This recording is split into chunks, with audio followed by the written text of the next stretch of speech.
नमस्कार साथियों, बहुत बहुत स्वागत है आप सभी का अपने यूट्यूब चैनल टेक स्टडी पे। दोस्तों, बिहार शिक्षक भर्ती प्रक्रिया बहुत जल्द शुरू होने वाली है और इसके लिए ऑनलाइन आवेदन की प्रक्रिया 15 जून से शुरू होने वाली है, जो 12 जुलाई तक चलने वाली है। दोस्तों, अगर आप लाभ लेना चाहते हैं, अगर आप किसी आरक्षित कैटेगरी के अंदर आते हैं, अगर आप इसका लाभ लेना चाहते हैं तो उसके लिए आपको कौन कौन सा डॉक्यूमेंट होना चाहिए मैं आपको इस वीडियो के माध्यम से बताऊँगा। क्योंकि सामान्य प्रशासन विभाग की ओर से एक लेटर जारी कर दिया गया है, जो आप इसमें अगर जाति के आधार पे अगर आप छूट लेना चाहते हैं तो आपको कैसे मिलेगा, उसके लिए कौन कौन से डॉक्यूमेंट आपको देना होगा वो आपको यहाँ पे बताया गया है। तो उसको मैं आपको इस वीडियो के माध्यम से बताने वाला हूँ, तो वीडियो को आप लास्ट तक जरूर देखिएगा। वीडियो शुरू करने से पहले मैं आपसे एक छोटा सा रिक्वेस्ट करना चाहूँगा कि आप अभी तक हमारे चैनल पे नए हैं तो हमारे चैनल को सब्सक्राइब कर लीजिए और बेल आइकन को दबा दीजिए, ताकि ऐसे ही लेटेस्ट वीडियो मिलता रहे। चलिए शुरू करते हैं। जैसा आप स्क्रीन पर देख पा रहे हैं, यह लेटर जो है सामान्य प्रशासन विभाग बिहार पटना की ओर से जारी किया गया है और यहाँ पर लिखा गया है कि आवश्यक सूचना आरक्षण विषयक कुछ महत्वपूर्ण तथ्य, यानी कि अगर आप आरक्षण का लाभ लेना चाहते हैं तो आपको यहाँ पे कुछ महत्वपूर्ण बातों पे ध्यान देना होगा। जैसे अगर आप ओबीसी नॉन क्रिमिनल में आते हैं या फिर आप ईडब्ल्यूएस में आते हैं तो उसके लिए आपको कौन कौन से डॉक्यूमेंट होने चाहिए, कैसे आपको इसका लाभ मिलेगा, उसको हम लोग देखते हैं। पहला पॉइंट है कि व्यक्ति विशेष की जाति का निर्धारण उसके पिता की जाति के आधार पर होता है, पति की जाति के आधार पर नहीं। यानी कि देखिए, यहाँ पे साफ साफ कहा गया है कि जो भी आप जातीय बनवाएंगे, ठीक है, वो उसमें आपका फादर्स नेम होना चाहिए। जैसे कि कोई भी गर्ल्स है जिसकी शादी हो गई है तो उसमें उसका पति का नाम नहीं होगा, यहाँ पे फादर्स नेम ही होगा। क्योंकि जाति यहाँ पे लिखा हुआ है कि व्यक्ति विशेष की जाति का निर्धारण जो होता है, किसी भी व्यक्ति का जाति का जो निर्धारण होता है, उसकी पहचान जो होती है उसके पिता की जाति के आधार पर ही होता है, पति की जाति के आधार पर नहीं होता है। तो इसलिए आप ध्यान रखिएगा, जो शादीशुदा महिलाएं हैं जो इसका लाभ उठाना चाहती हैं, तो आपको जो भी जातीय बनवाना होगा उसमें फादर्स नेम होना चाहिए, उसमें हस्बैंड नेम नहीं होना चाहिए। एक चीज़ ध्यान रखिएगा। फिर अगला कि जाति प्रमाण पत्र की वैधता हमेशा बनी रहती है, यानी कि जाति चेंज नहीं होती है। अगर आप एक बार बनवा लिए हैं तो वही जातीय आपका रहेगा, उसमें कोई भी चेंजिंग आपको नहीं देखने को मिलेगा। यानी कि जो आपका जातीय है, पहले भी बनवाए हैं, 1 साल पहले भी है, 2 साल पहले भी, तो भी आपका चलेगा, इसमें कोई भी दिक्कत आपको नहीं होगी। देखिए अगला, देखिए कि अस्थायी आवास प्रमाण पत्र, अगर हम बात करते हैं आवासीय की, इसकी वैधता हमेशा बनी रहती है। ये भी आपका हमेशा बना रहता है, इसकी भी वैलिडिटी आप लाइफ टाइम मान सकते हैं। जबकि अस्थायी, देखिए जब आप बनवाते हैं आवासीय तो उसमें एक आता है अस्थायी निवासी आता है, एक आता है अस्थायी निवासी। मान लीजिए आपका घर कहीं है, मुजफ्फरपुर डिस्ट्रिक्ट में है, अगर आप जॉब कर रहे हैं पटना में या कहीं और है तो आप वहाँ का एड्रेस देते हैं जो आपका अस्थायी होता है, लेकिन अस्थायी जो आपका मुजफ्फरपुर है। तो अगर आप बनवाए हुए हैं आवासीय, अगर उसमें आपका अस्थायी निवासी है, जो आपका घर था वहीं पे भी है, आप कहीं बदला नहीं है, तो वह आपका जातीय चलेगा, उसमें कोई दिक्कत नहीं है, वो आपका बदलेगा नहीं। लेकिन जो अस्थायी आवास होता है, जैसे कि आप दूसरी जगह है, तो अब अगर आप अस्थायी बनवाए हैं तो उसमें आपको बनवाने की ज़रूरत पड़ेगी, क्योंकि इसकी वैधता जो होती है 1 साल ही होती है।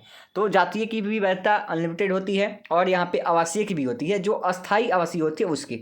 लेकिन जो अस्थायी होता है उसका जो है मतलब 1 ही साल के लिए होता है, ध्यान रखिएगा। तो जातीय आवासीय आप बनवा लीजिए, अगर पहले से भी होगा, अगर अस्थायी जातीय आवासीय में होगा तो आपका चलेगा, कोई दिक्कत नहीं है। आगे देखिए, आय प्रमाण पत्र की मान्यता निर्गत तिथि से 1 वर्ष के लिए होती है। यानी कि जो आय बनाएंगे आप, अगर इनकम सर्टिफिकेट की बात करें, अगर आप आज बनवाते हैं तो आज से लेके 1 साल तक, यानी 365 दिन तक यह वैलिड होता है। तो ध्यान रखिए, अगर आपका 1 साल होने वाला है तो आप बनवा लीजिए। अगर अभी तुरंत हाल ही में 1-2 महीने पहले बनवाए हैं तो कोई जरूरत नहीं बनवाने का, आपका चलेगा।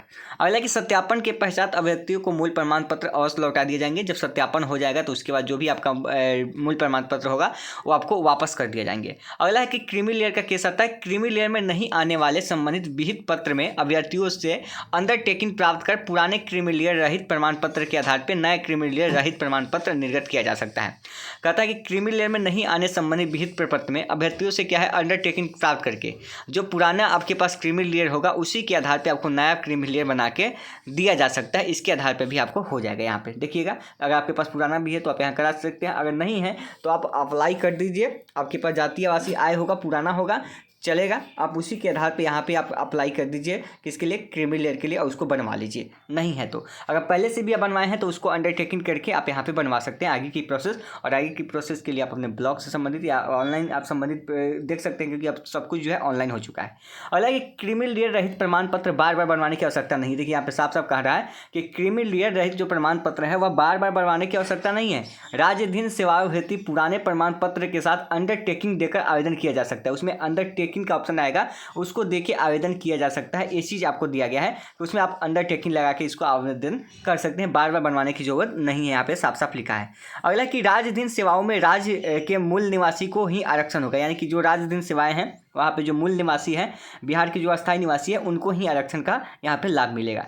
अगला कि दिव्यांगजनों को, जो भी दिव्यांगजन हैं, उनको सरकारी सेवा में नियुक्ति के लिए 4% 36 आरक्षण दे हैं। आगे देखिए, स्वतंत्रता सेनानियों के जो पोता पोती है, नाती नतनी है, उनकी सरकारी सेवा में नियुक्ति के लिए 2% उसको जो है आरक्षण दिया जाएगा। आगे देखिए, महिलाओं को सरकारी सेवा में नियुक्ति के लिए 35% आरक्षण दे है, ये आप सब देख लेंगे। आगे देखिए कि यहाँ पे कि WBC जो महिला है, पिछड़ा वर्ग की महिला है, उनका तात्पर्य है अनुसूचित जाति, अनुसूचित जनजाति, अत्यंत पिछड़ा वर्ग या पिछड़ा वर्ग की महिला। इसे सरकारी सेवाओं में नियुक्ति में 3% ऊर्ध्वाधर आरक्षण दे होगा, जो 35% 36 आरक्षण के अतिरिक्त है। यानी कि अगर ये OBC से आते हैं, पिछड़ा हुआ है, तो 35% तो मिलेगा, लेकिन 3% इनको एक्स्ट्रा मिलेगा।